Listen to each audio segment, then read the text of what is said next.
All right, days in between finals games and we have a trade. Really don't want to touch on the Kevin Durant rumors because I just feel like I've seen him move teams so many times in the last pretty much since the Warriors days.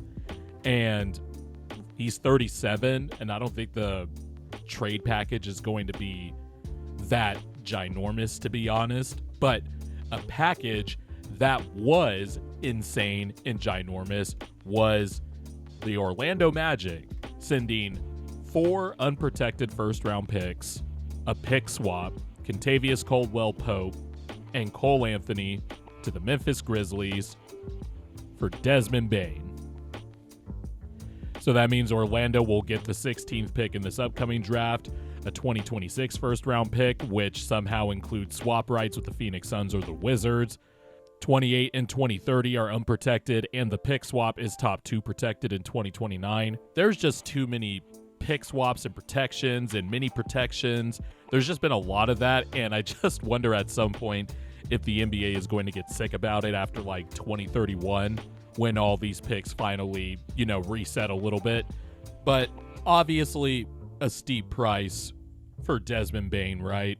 Especially when you look at, say, the Luka Doncic trade package, or, going all the way back to Mikal Bridges and all those and then going back to Mikal Bridges and the 5 first-round picks that the Knicks traded for, and how he's continually getting shit for being the guy that was traded for those first-round picks, even though I thought he was instrumental in some ways to the Knicks making the conference finals. And I guess there's 2 schools of thoughts about this for me. Obviously, value-wise, it's an overpay. That's a lot of first-round picks. I also think we still need to recalibrate because we are now in the second year that the second apron era is in effect. And so I just feel like a lot of these trades now are just going to be teams cashing in on a window that they think is shorter because they already have the young core in place. They feel like they have to go all in because soon the money isn't going to work. And I feel like in some ways that's what the Magic did here. They took a calculated gamble on what we as a basketball collective have been begging the Magic to do for multiple seasons now, which is get a dynamic guard that could shoot on ball and off the dribble. A lot of people, including myself, were very big fans of the fake Anthony Simons trade that was always lingering around for the last year and a half. But in Desmond Bane, I'm somebody who's always been high on Desmond Bane. I was actually high on this Memphis Grizzlies young core. To my detriment, they haven't really done shit since the young core formed, aside from making it to the second round, right? Still like a lot of their young talent. They can draft, they can develop. And I think on the court, while it is an overpay, it's an overpay for what I think is a perfect fit for the Orlando Magic. Now, I know this is on paper, and obviously on the court, it's going to have to play out. But when you think about Desmond Bane, right? Somebody that has shot 40% from 3 for his entire career. Somebody who takes a lot of attempts, which is just something that a Magic guard hasn't really done lately the last few seasons. Jalen Suggs is the Magic's only consistent volume 3-point shooter in the main rotation, and Jalen Suggs has turned himself into an awesome 3-point shooter, right? But Kentavious Caldwell-Pope had a down year shooting, and then, of course, like usual, like his days in Denver, while he was a good 3-point shooter, he wasn't a high-volume attempt guy. And they just needed somebody who was dynamic off the dribble, can get to the hole, can shoot the 3-ball off the dribble, most importantly, but it can also vacillate as an off-ball guy because Paolo Banchero and Franz Wagner are going to have the ball in their hands a lot. And Desmond Bane, to me, is that perfect type of player you look for. 26, still honestly has some untapped on-ball juice that I think was displayed whenever Ja Morant was hurt the last few years. In 33 games in the 2023-24 season, Desmond Bane averaged 23.5 points a game, over 5 assists, and nearly 5 rebounds a game.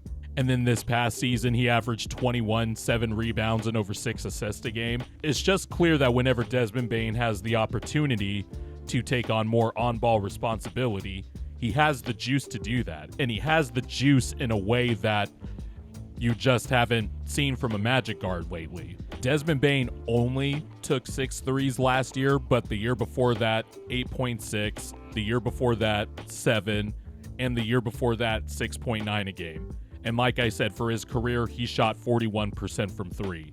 And this is a guy that can do it off the dribble, off the ball. You can run actions for him, off-ball actions. He has the shot profile on and off the ball to sort of diversify the Magic's offense a little bit, which has been a clogged toilet for now, 12 years now. The Magic's offensive rating has ranked in the bottom 20 or whatever it was, basically since the last Dwight Howard season. But I really like the backcourt of Jalen Suggs and Desmond Bane. Desmond Bane doesn't have long arms, but he's a sturdy, strong defender. Jalen Suggs, of course, one of the best defenders in the league, just has to stay healthy. His long-term health does kind of scare me, though, with how hard he plays and how he just throws his body out there on the line, which I love, but it's obviously sort of concerning. But the thing there is his offensive growth has been really good despite all the injuries since coming into the league. But those two guys being their high-volume three-point shooters and taking some pressure off of Franz Wagner and Paolo Banchero, who still need to refine their shooting forms, to say the least, especially Franz. I didn't think I'd be more concerned about Franz's shooting form than I would be about Paolo's, but I like this move for the Magic because it lines up with their timeline. On the court, on paper at least, it should be a good fit. It opens up a lot of things like some DHO stuff with Paolo and Franz.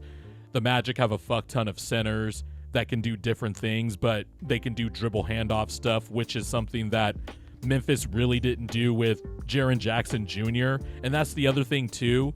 Desmond Bane's game, not that it didn't fit with Jaren Jackson, it fit fine, but the Magic can do different things with their best players now because Paolo and Franz are really good passers. Desmond Bane is a good passer. Jalen Suggs is a nice connecting passer. And some of their bigs can pass as well, some of their centers.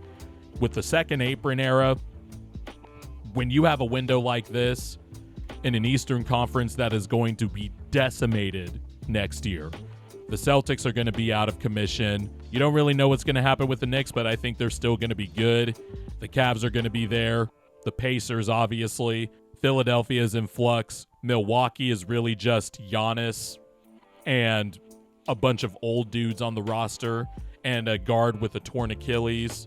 There's a real chance for the Magic here to sort of, crack open something on the East and continue giving your young duo of, Wagner and Banchero more playoff reps. These two guys have already played 2 first rounds together. And so you just want to capitalize on that when you know you have a young core, at least for the foreseeable next 2 to 3 years. And with the second apron and how short the windows are, I'm not mad at this move for the Magic basketball-wise. It is an overpay, to be sure. And the Bucks should just be like, look, if anybody wants Giannis, 6 first-round picks. No, I'm kidding. I think that's the limit, but 6 first-round picks, or I'm hanging up. As far as Memphis goes, this sort of makes sense because it goes back to the second apron thing. They sort of had a window. It didn't work out. Ja's injuries have been a big part of it the last few years, but they just didn't have the success they were hoping. And some other teams like Oklahoma City, Houston, Timberwolves, they all look like they're going to have at least a better short-term future. But for the Grizzlies, you have to do this trade, especially when you're getting all those picks. And even if they become late first-round picks, they're the Memphis Grizzlies. They have been developing a bunch of good players for a long time now under that front office, led by Zach Lyman. I still like Ja, even though, man, last year was sort of a down year for him. Not sort of, it was. And understandably, a lot of people are a little skeptical of Ja right now, but I still think he's young and talented. Jaren Jackson Jr. has taken a lot of steps as an offensive player, and they have him on a really good contract. So the Grizzlies had to move the money around before it got really expensive, and they got a huge haul for it. You take that haul every time. Remember, Desmond Bane himself was also a late first-round pick, right? And even if, like I said, the Magic become really good and those unprotected picks become late first-round picks for the Grizzlies, they know how to pick them and develop them, and it's clear Zach Kleiman has a type of prospect too. So obviously, if you're Memphis, you do this deal. If you're the Magic, it's an overpay, but it is an overpay for a skill set that you have desperately needed to make your two best players better and your third guy too, Jalen Suggs. And in some cases, if you look at the Magic's contracts, they have some tradable contracts, so they could replenish some assets theoretically, but I really don't know what this market is going to be like in this second apron era.